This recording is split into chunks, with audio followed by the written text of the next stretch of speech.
could begin by introducing yourself with your name and current street address, that would be extremely helpful. Good evening, sir. Good evening. Several of you have seen me here before. I'm Dr. Vincent C. Pitnick, 41-year resident of Quincy, and I have my doctorate is in public finance. This is a summary of some of the points I want to bring up. Some I touched on last year. Some continue to become an irritant going forward. First of all, with regard to pensions, the expenditure this year is $25 million. It's forecast to grow to $38 million in the next 5 years and continuing onward. The valuation report that was prepared for the city in 2015 calculated the deficit. Unfunded liability is $359 million, has now grown to $382 million, en route to $500 million. The funded ratio for the pension plan is 46.5%. The handout that I distributed to you lists the troubled communities that are below Quincy. Everybody else in the Commonwealth has better funded ratios. Last year I talked to you about other public employee benefits, OPEB. There was an estimate of what the number was. The report has come out. On a funded basis, the liability going forward is $325 million. On a non-funded pay-as-you-go basis, the liability is $650 million. That number is the number that was referenced in the Standard & Poor's rating document that the town received. The city generously adds $100,000 to a $1.4 million reserve. There's a black hole, big black, great black, coming at the town, and paraphrasing Sheriff Brody, we're going to need a bigger reserve. Debt planning, I came across a meeting where the Director of Finance was talking about this. There's the issue of debt capacity, which is the ability to borrow, and the ability to pay, which is what you can borrow. Just because you can borrow doesn't mean you have to borrow. Now, one thing I want to point out, a comprehensive, long-term, data-based capital planning system is, the empirical research indicates, is one of the most important non-financial criteria in a bond rating. But I find little deliberative process as to the public benefits of capital purchases proposed. Just because you can, would you take out a home equity loan and go grocery shopping? Of course not. Would you do that? Maybe some of you would, but I'm sure our counselors, who are the custodians of my tax rate, and I'm not here because my taxes went up 16% last year, but the city, by ratios, has capacity and has the ability to pay. But just because you have some of you may be in a relationship or of one form or another, just because you can borrow doesn't mean you have to go out and get a Lexus. There needs to be deliberative process. And I think that as I follow the process, we've seen the proposed capital planning out of a process, but I find little legislative deliberation of the benefits.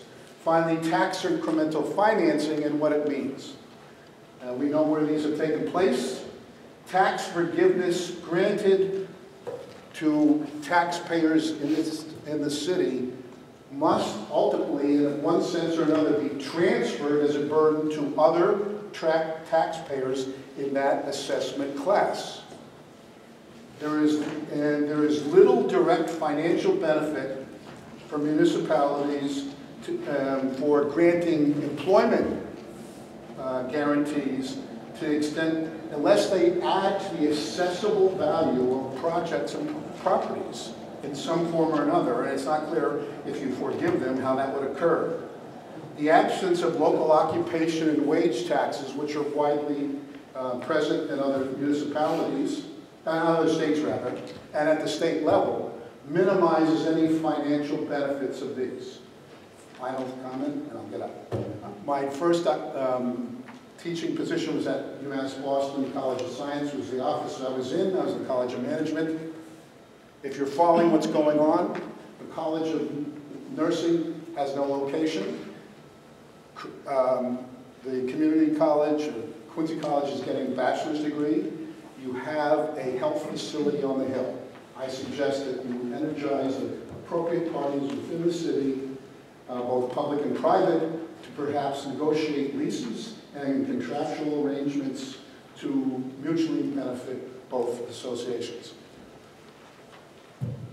The tax rates are, they can say whatever they want, and like I said, my rates went up, but the reality is, just because you have the capacity to borrow, doesn't mean you have to borrow, and I know your hands are somewhat tied by the common laws of Massachusetts. Thank you, Doctor. Good nickname. Next guest, next resident, would like to share public hearing. Please approach the microphone. Good evening, everyone. John Orderfield, 62 Brownwall Road. My 2 points basically are on the health insurance and the pension fund. The numbers are worse. I've been going to some of the retirement board meetings, and it's actually, Mr. Matheson will actually say that it's more around 41%, which is our current funded level. And all the numbers that this gentleman said, they're even worse than what he's talking about.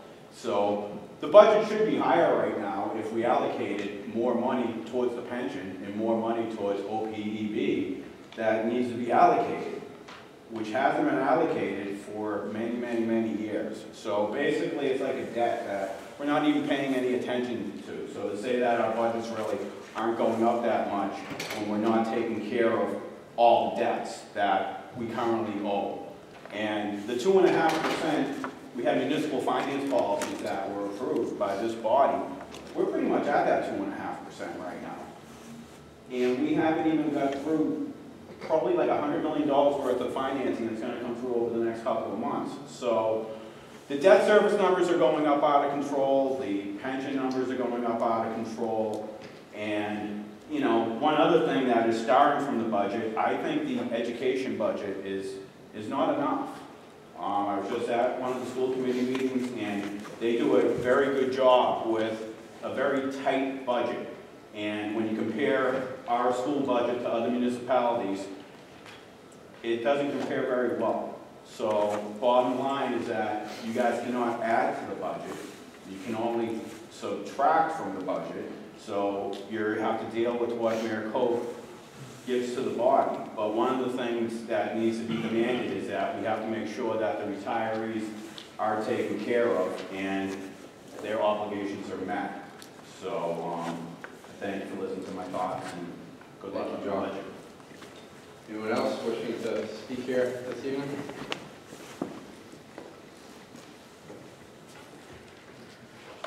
Good evening. Good evening.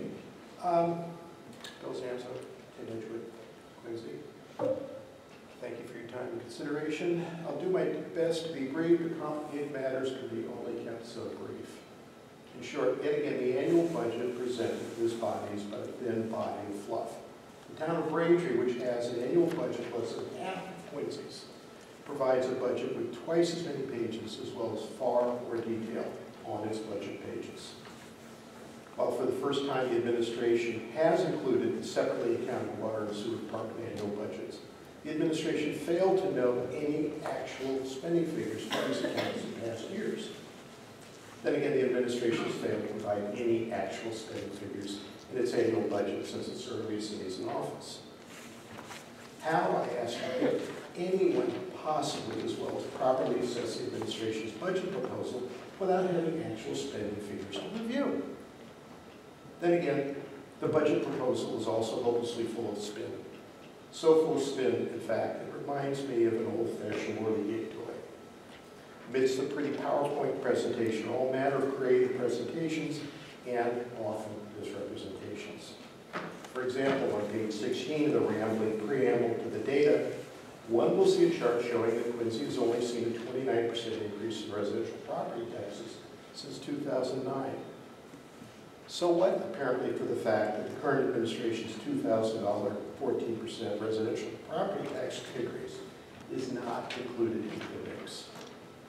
Then again, doing so would show Quincy as having one of the largest residential property increases in any larger municipality in the Commonwealth over the past 9 years, or indirectly how local property taxes have gone from roughly 5% less than the state average on identical assessed values to over 5% higher than the state average this current calendar year. Now, it would be fine if there was something to show for the increase in spending, but there isn't. Annual spending per student in local schools has barely kept pace with inflation during the Koch era, whereas the total budget spending has grown at more than twice the rate of inflation. Or, for those of you who are math challenged, non-school spending has grown by close to 3 times the rate of inflation. Talk to locals or look at the condition of local streets, and I defy anyone to justify the eye-popping rate of growth in non-school spending, especially when compared to other municipalities. Oh, and darkly missing on page 14 of the rambling preamble is a discussion of the city's debt service for costs this year and going forward. Nowhere in this discussion is any mention of how much debt the city owes in a dollar figure, much less that the total amount is at least double since the administration took office. The administration has long made much of its current Standard & Poor rating. At the same time, however, it is neglected to note that Moody's has assigned Quincy a rating several lower, as well as with a negative outlook.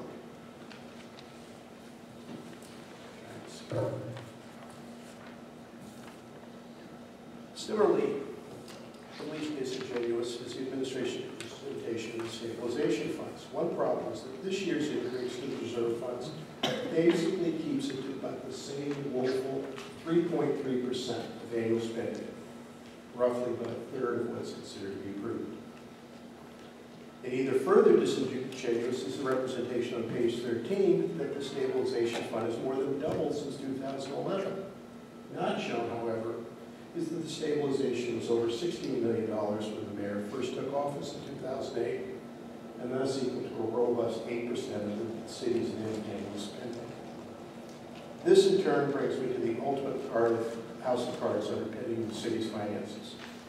The city has long made much of how it is not taxed to the local Prop 2.5 max, and could increase local property taxes by $20 million before hitting that max. Not mentioned, however, is the given quirks of the way the Prop 2.5 local limits play over time. Quincy can tax at roughly 8% of the local assessed value, and taxes at around 1.6. Conversely, Braintree and Weymouth, from the 2 examples, can only tax at around 1.3% of their local assessed values before they hit their 2.5 limits. In turn, however, Quincy's ability to tax at a higher rate on its local assessed value than many other municipalities in the Commonwealth is why, again, local property tax rates are over 5% higher than the state average, and local property taxes are by far the highest in the South Shore. More troubling, however, is the following. The administration is on record as saying that the $20 million that it does not tax local property owners is also a key, in fact, the largest component of the city's annual rainy day reserves. In other words, the next time the economy is hit with a downturn, the administration's primary budget spending stabilization plan is to whack local property owners with an outsized tax increase, as it did in 2009, just as these same property owners were slammed by the crash in 2009. This is bad planning at its worst. Even more troubling, however, is that the administration has so leveraged its spending in recent years and plans for financial commitments in future years that the impact of a modest economic downturn will likely require a comparable residential property owner tax hike as was imposed in 2009. With all due respect, this is no way to run the city's finances. Accordingly, I hope this body takes a scalpel to this year's budget proposal, as we all know that there are at least a few million in it that can be pared. Finally, if you do so, I must still note my regret that there's no way at this point that these statements can be added to the city's woefully inadequate stabilization reserve.